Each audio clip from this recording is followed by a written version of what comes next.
每一款手机都有它存在的意义。那 iPhone Air 呢？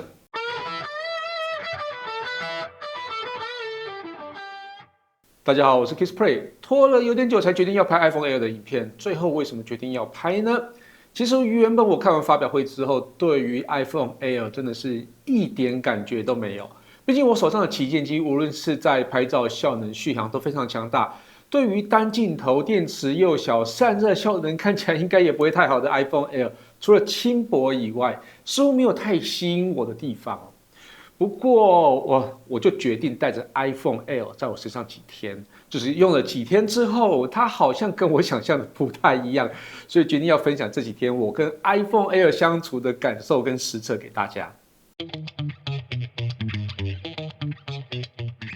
轻薄绝对是 iPhone Air 最大的卖点，但我一开始的确不以为然，因为我现在的旗舰机也非常的薄啊，就像 iPhone 17 Pro 也只有 8.8mm， 跟 iPhone Air 的 5.6mm 只差了 3.2mm。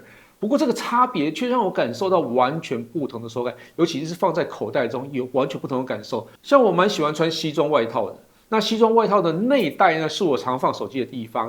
那把 iPhone Air 放进去之后，其实很明显就可以感受到重量的差异，而且整个外套的版型也比较不会被破坏啊。另外，在拍照的时候，手感明显也好很多，即使加上原厂的保护壳，也只有8mm，感觉就好像拿 iPhone 17 Pro 的裸机一样哦。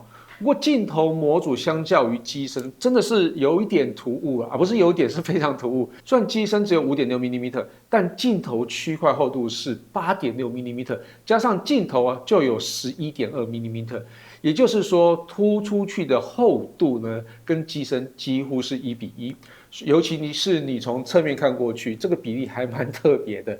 当然这个只是看起来怪，但实际使用上并不会有太大的阻碍哦。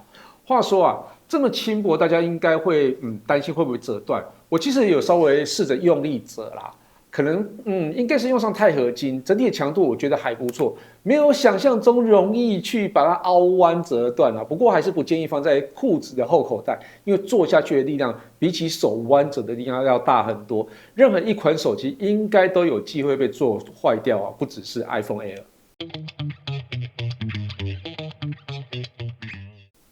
电池续航其实是我最怀疑的一点，毕竟只有3149毫安时的小电池，比起现在动辄5000毫安时以上，甚至今年也开始会陆续出现7000毫安时电量的电池，怎么可能我不担心它的续航？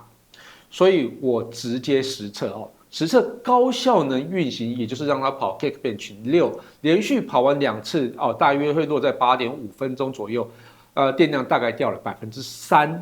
所以换算1个小时起来，大概会用掉21%的电力，这个大概就是当成玩游戏电耗的依据。我觉得这样子的电耗我还能接受。那观赏 YouTube 呢？那实际从100%的电量开始实测，连续观赏6小时的节目，电力还剩58%，换算下来大概可以观赏14个小时。虽然跟官方说的27个小时落差蛮多的哦，但我觉得这个电力续航还算不错啦，至少一趟长途飞行下来，电力应该是还有剩的哦。在这么小的电池容量下，还能有这样的续航力，其实有点出乎我意料之外。以我实际出门搭配5G eSIM 来使用一整天，回到家也差不多有40%的电量，所以日常生活使用应该还算足够。不过我当然这一整天是没有打手游的哦。充电的部分，因为只提供20W 有线跟20W 无线充电的效能啊，所以充电部分势必不会太快。实际从20%的电量开始充电，30分钟后大概可以充到68%，大约充进1500毫安时的电量。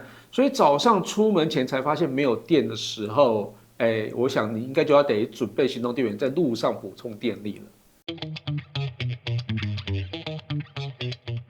再来是散热跟效能部分 ，A19 Pro 是目前 Apple 最新的处理器，虽然跟 iPhone 17 Pro 的 A19 Pro 相比呢，还是少了一颗 GPU， 但理论上效能应该是不会有太大的问题，也可以 Bench 6来进行跑分啊，得到单核3751分，多核9535分的高分啊，其实跟 iPhone 17 Pro 差异并不会太多。那散热部分其实是我比较担心的。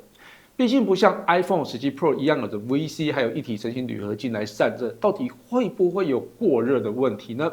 那我大概用老方法，用 4K 30fps 连续录影30分钟来实测，测试前的环境温度是30.2度，机身温度是31.5度。10分钟之后，机身背部温度最高的地方就是镜头模组这一块哦。那量测的温度是40度。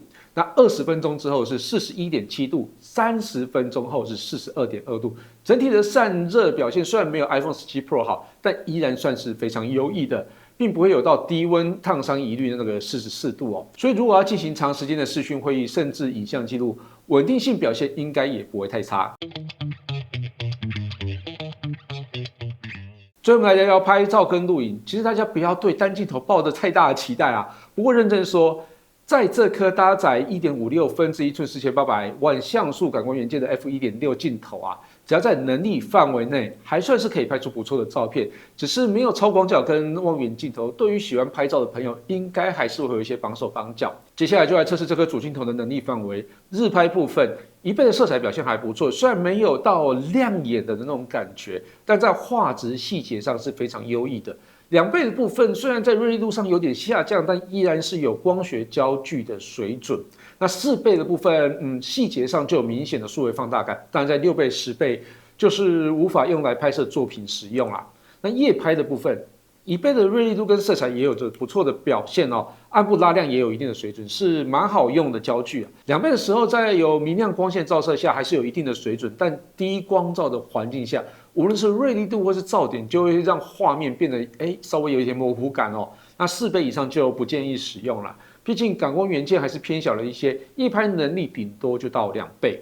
所以 iPhone Air 的拍照能力范围，日拍建议在2倍以内。夜拍的话，如果有充足的照明的话，2倍呢还是有一定的水准。当然 ，iPhone Air 内建的滤镜非常漂亮，也都可以随着自己的喜好去微调。想要拍出自己的风格的话不妨可以多试试哦。录影表现的部分，日间拍摄1到3倍范围内，锐利度都还算不错，色彩表现也算是蛮漂亮的哦。移动拍摄上，在没有开启动作模式下，拍摄依旧维持非常稳定的水准。在开启动作模式后，即使故意去跳动摇晃，也都有非常好的稳定度。夜拍的部分，2倍以内的录影品质表现都还算不错，但是依然还是维持着 iPhone 光斑的特色。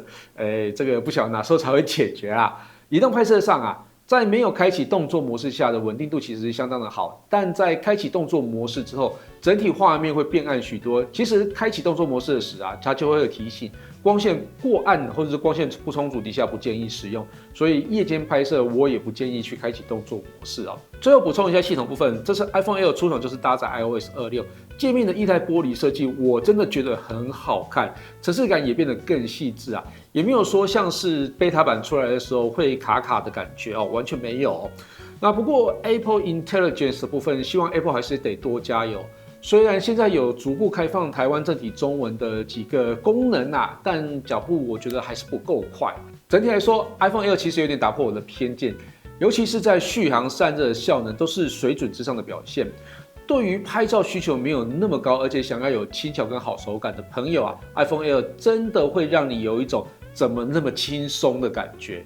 虽然我还是会选择拍照能力更好的旗舰机啦。以上就是 iPhone Air 的使用体验，感谢大家收看这期节目，希望大家也会喜欢这些内容。如果有任何建议问题，欢迎留言让我知道。我是 Kiss Play， 我们下期见喽，拜拜。